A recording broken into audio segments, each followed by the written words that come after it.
Olá, eu sou o Paulinho. Eu sou a Adriana. E a gente está aqui para contar um pouquinho da nossa jornada. Sim, um pouquinho da nossa história, o que Deus tem feito através das nossas vidas, como que a gente aprendeu, alguns erros que a gente cometeu, né, amor? Pouquinhos não, foram bastantes. Mas a gente quer falar... a gente podia começar do começo, né? Vamos lá, no princípio criou Deus, os céus e a terra. Não tão no começo. Então, eu sou a Adriana e eu sempre tive uma vontade muito grande de descobrir minha vocação, de saber para que eu fui feita, qual que era a vontade de Deus para minha vida, porque eu sempre pensei, não, Deus me fez falante, me fez gesticulante por conta de alguma coisa, né? Deus deve pensar assim, deve ter me criado para algum projeto, então eu sempre tive essa busca muito grande. E é engraçado que a primeira vez que eu ouvi falar de vocação foi na época do vestibular. Isso é verdade. E aí eu fiz o teste vocacional. Teste vocacional, exatamente. Fiz teste vocacional e deu para comunicação. Pois é. E eu fui fazer faculdade de farmácia. Obviamente, né? Tava tudo lá. E eu fui fazer ciência da computação, por quê? Porque eu pensava que as máquinas iriam substituir os humanos, menos quem programasse as máquinas. E aí ele quis ficar rico, né? Lógico. Claro, porque ganhar dinheiro com se isso. As máquinas que iriam sobrar, ele dominando as máquinas, todo mundo iria atrás dele. Até elas se revoltarem contra a gente tinha uma sobrevida aí. Ou até você descobrir que, na verdade, as máquinas é que vão dominar a gente, né? E não a gente elas. Mas é interessante porque eu fiz toda a faculdade de farmácia, sou farmacêutica, eu gosto muito de ser farmacêutica, trabalhei um pouco na minha área, mas eu descobri que o que eu mais gostava no balcão da farmácia era bater papo com o pessoal, era gerenciar planejamentos, processos e cuidar de pessoas. E na parte da farmácia mesmo, medicamento, exame... Fazer contas de quantas gotas tem no ml. Gente, isso eu era tão ruim, mas tão ruim. E eu fiz pós-graduação em cosmético. E quando eu fiz pós-graduação em cosmético, todo mundo falava, vamos para a prática do laboratório. Eu era aquela, posso fazer um relatório? Ou eu posso fazer o planejamento do projeto? Porque a mão na massa mesmo eu não gostei. É, o braço curto. Não é o braço curto. Não, é porque eu gostava de gerenciar pessoas, de fazer gestão de pessoas. Não, eu era ruim, minha gente, vou confessar aqui. Esse negócio de mexer, eu sou desastrada, eu derrubo as coisas, é uma tristeza. Daí eu falei, não, eu acho que devo fazer outra coisa. E foi quando eu conheci esse rapazinho aqui. Então o que eu faço hoje tem muito a ver com o amor que eu sinto pelo Paulinho. Esse rapazinho aqui. Que esse rapazinho que não é mais rapazinho, porque já passou, né? Eu já fui um rapazinho, inclusive, nessa época de prestar vestibular. Já foi. Eu era o chamado... Qual que é a palavra que não ofende? O nerd.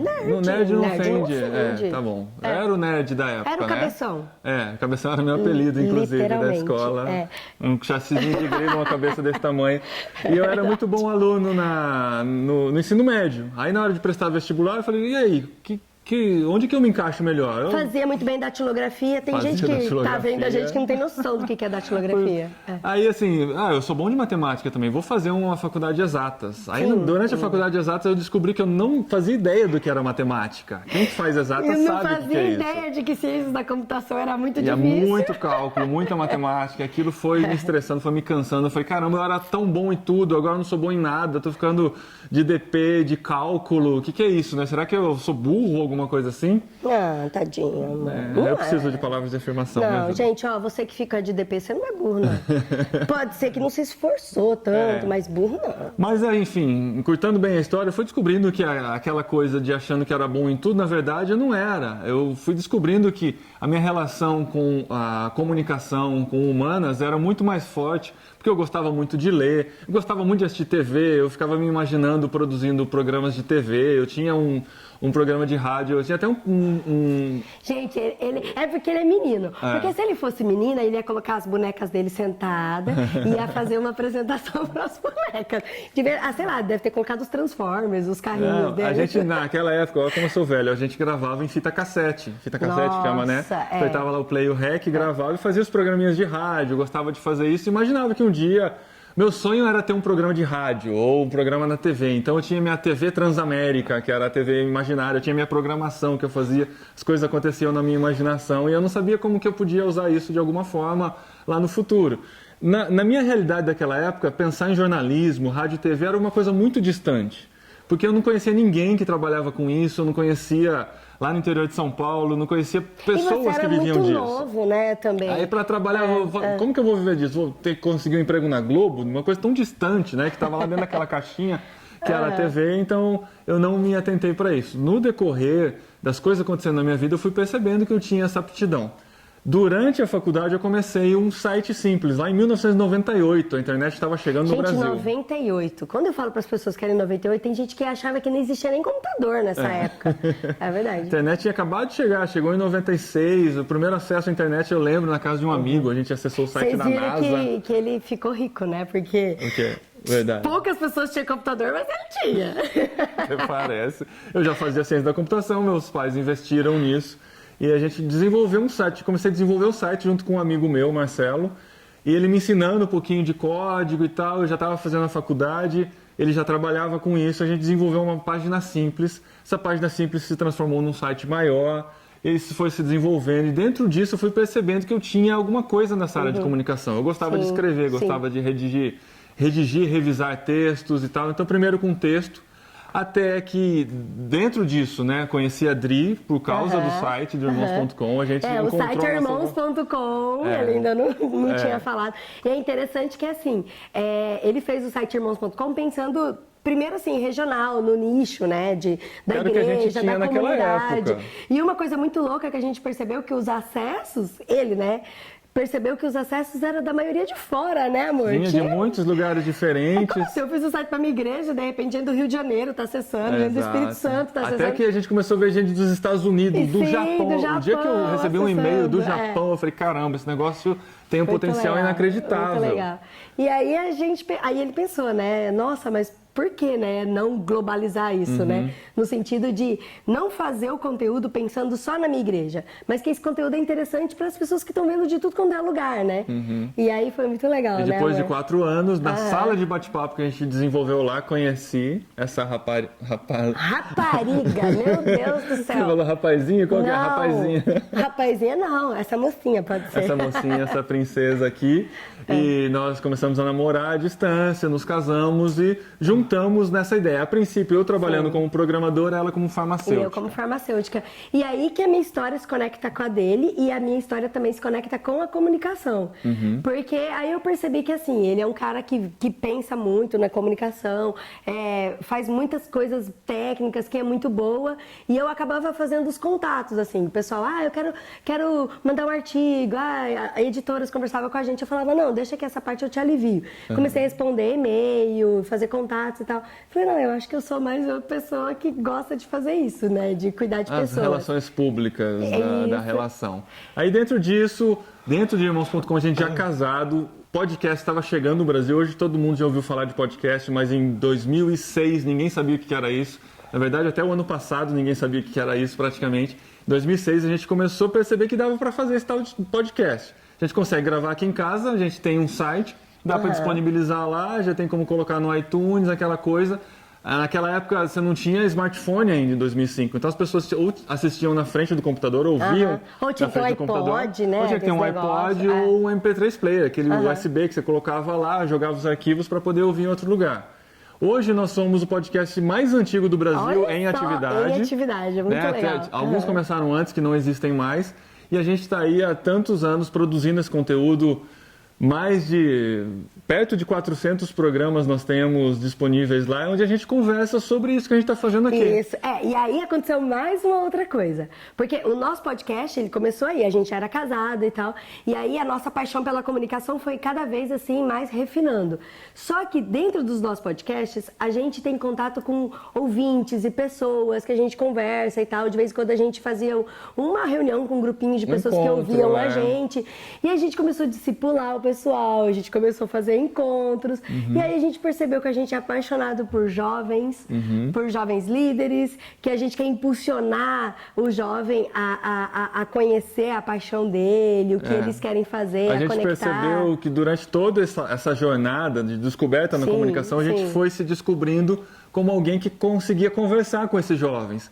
e inspirá-los através daquilo que a gente mostrava. Então a gente começou a trazer pessoas para participarem desse nosso podcast que também tinham jornadas de vocação, que conseguiram entender o seu lugar no mundo, e conversando com essas pessoas, a gente conhecia outras pessoas e conhecia outras pessoas. Sim, aí a gente começou a discipular algumas pessoas, caminhar com algumas pessoas, que essas pessoas iam caminhando com outras pessoas, e é interessante porque tem muito jovem que ouviu o nosso programa que falou, nossa, eu nunca tinha pensado nisso, eu posso bater um papo? Aí a gente fazia conexão desse jovem com um programa que ele ouviu, por exemplo, eu nunca tinha ouvido falar de profissionais em missão. Aí a gente conversava com a pessoa que a gente tinha gravado o programa e colocava em conexão com esse jovem. E aí quando a gente descobre, esse jovem já está trabalhando junto, já foi para um campo missionário, já está exercendo liderança naquela área que ele conheceu. As conexões iam acontecendo e a gente se a gente acabou sendo essa ponte, né? Como um facilitador para isso acontecer. A partir da gente, outros podcasts começaram também, outros amigos começaram a produzir conteúdo para a internet.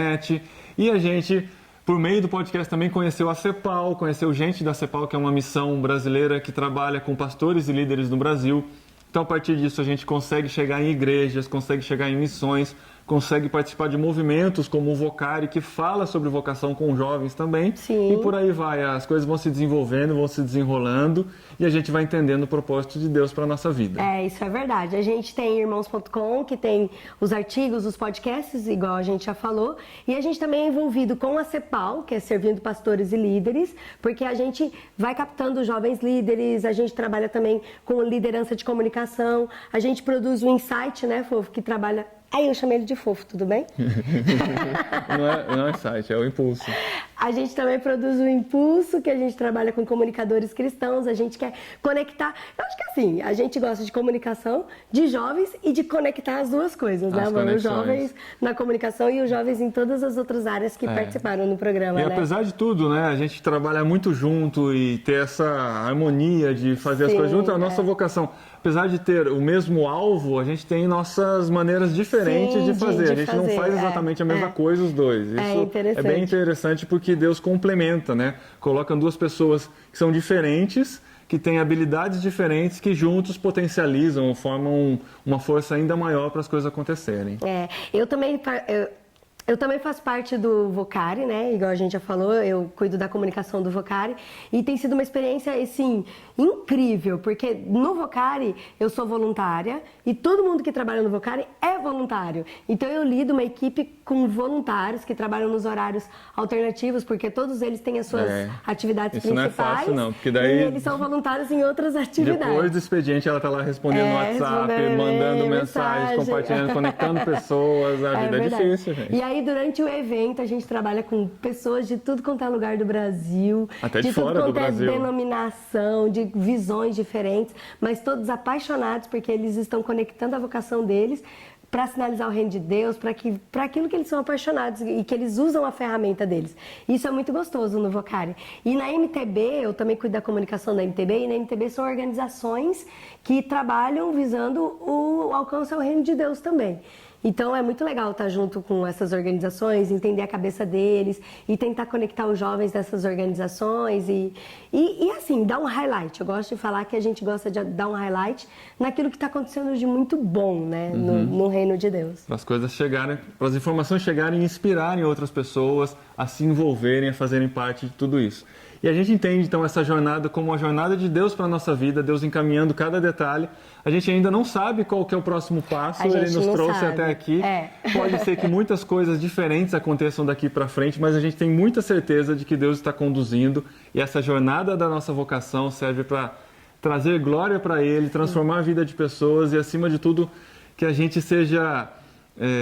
usado por Deus para transformar esse mundo, para fazer uma diferença pelo menos onde a gente consegue chegar. E para impulsionar pessoas, né, amor? A gente gosta de impulsionar, a gente provoca muitas pessoas, assim, através dos ministérios, através dos podcasts, todo programa que a gente faz, a gente fala, e aí, qual que é a sua parte? O que você está fazendo? Porque a gente não quer só causar reflexão. Porque a partir do momento que o cara teve uma mudança de mente por conta da reflexão, ele quer agir. E aí a gente fala, não, a gente pode te conectar, a gente pode te ajudar a agir depois dessa transformação de mente. Isso pra gente é muito bom. A gente fica muito feliz, né, amor? E ouça os nossos podcasts. Se você ainda não conhece, entra lá na página irmãos.com, conheça os nossos podcasts. A gente fala de tudo, né? Não é programa assim, é programa de crente, o pessoal fala, né? Não, é uma visão do mundo através das cabeças de cristãos, né? Então Exato. É muito legal. A gente já falou de tudo, já falou de política, já falou de filme, já falou de música, um monte de coisa, né? Dá para ouvir pelo site, que não é o mais recomendável, que você vai ter que ficar na frente do computador, mas dá para baixar aplicativos de podcast e dá para ouvir pelo Spotify. Então não tem desculpa para ouvir, procura lá por irmãos.com e acessa nossos mais de 300 e poucos conteúdos que a gente tem lá disponíveis. Isso, e para conhecer os outros ministérios é só clicar aqui, ó. Olha só aqui quem vai fazer a edição desse vídeo. Tá na descrição, então, aqui todos os ministérios, para você conhecer melhor e poder se envolver também. É isso aí, gente. Um beijo e ore por nós. Valeu!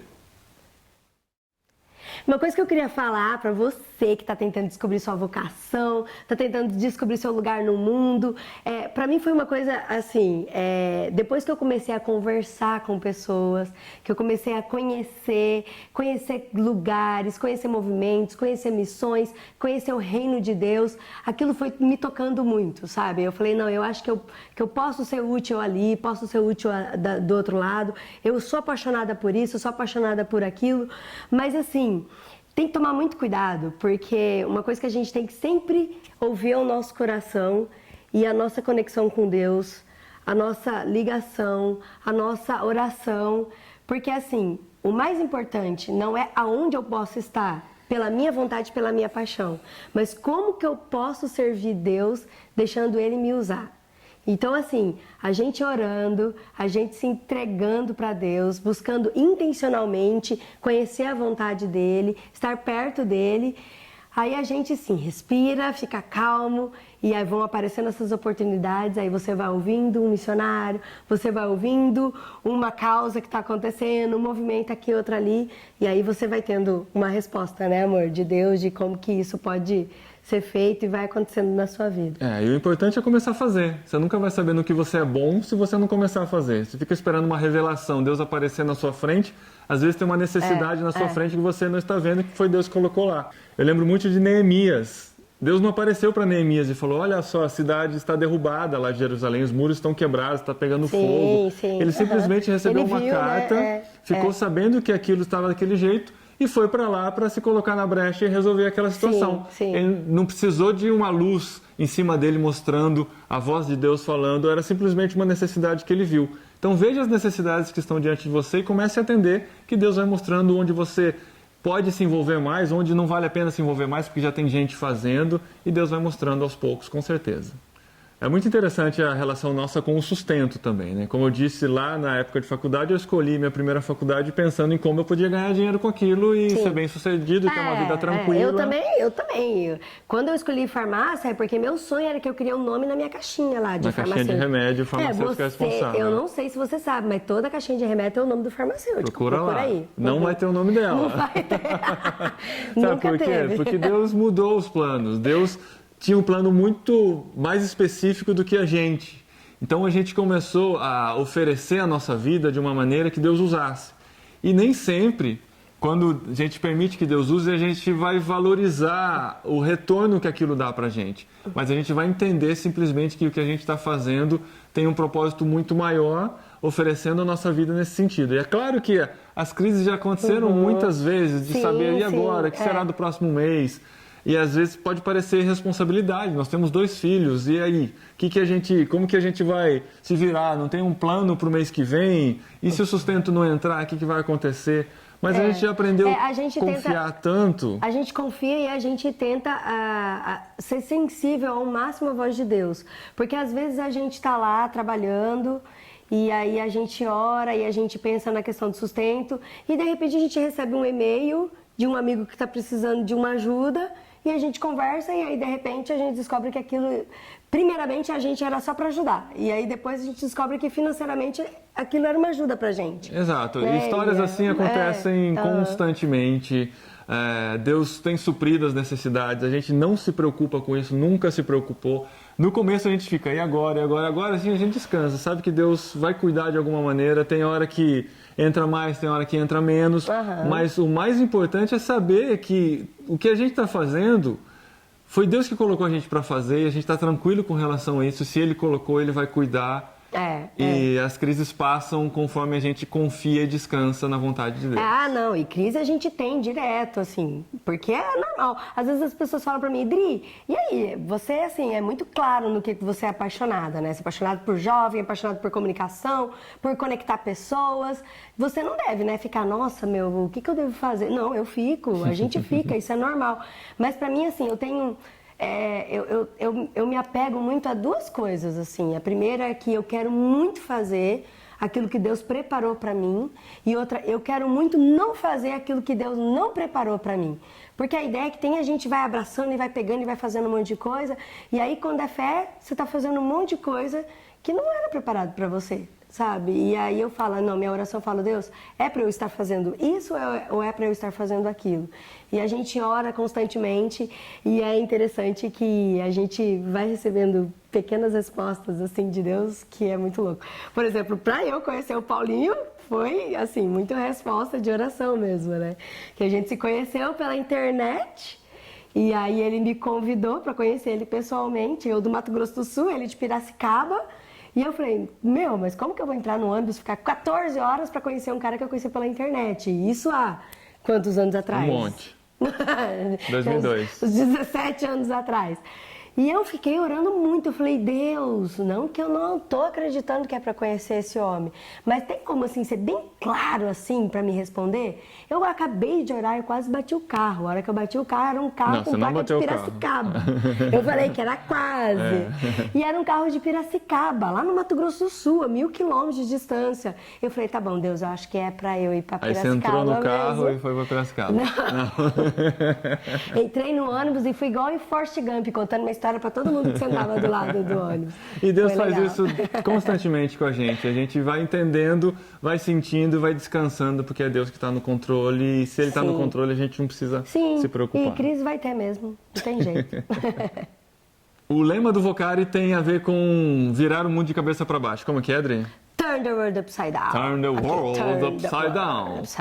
Vire o seu mundo de cabeça para baixo. O nosso convite é que você entenda qual é o mundo que você consegue transformar. A gente não precisa imaginar ou ter a pretensão de que a gente vai conseguir transformar o mundo inteiro, mas Deus coloca um cosmos diante da gente. Ele coloca um espaço, um lugar onde a gente consegue alcançar para transformar esse lugar. Tente descobrir qual é esse lugar, qual é esse ambiente que você pode ser usado por Deus para transformar. E vem com a gente virar um mundo de cabeça para baixo. Se coloque disponível e vire o seu mundo de cabeça para baixo e turn você upside down.